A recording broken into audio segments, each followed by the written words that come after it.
Hi అండి. నేను మీ కమలా creations Sudharani అనే ఒక సిస్టర్ బ్లౌజ్కి షోల్డర్ జారకుండా టిప్ చెప్పమని కామెంట్ పెట్టారు. ఈ వీడియో మీకు యూజ్ అయితే సేవ్ చేసి పెట్టుకోండి.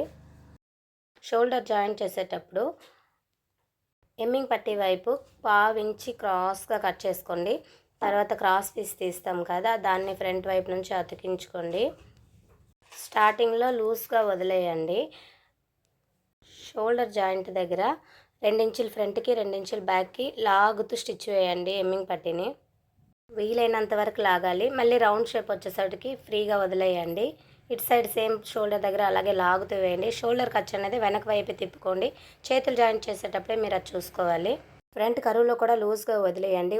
షోల్డర్ దగ్గర లాగుతూ పట్టుకోవాలి. అక్కడక్కడ టక్స్ పెట్టుకోండి. మళ్ళీ ఫోల్డ్ చేసుకొని ఎమ్మింగ్ పట్టీని కుట్టుకోండి. ఇలా చేస్తే భుజాలు అనేది అస్సలు జారదు.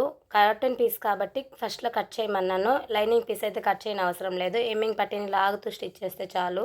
నేను ఇది ఎమ్మింగ్ చేయలేదు, వాళ్ళు స్టిచ్ వేయమన్నారు, స్టిచ్ వేస్తాను. Thank you for watching. Bye bye.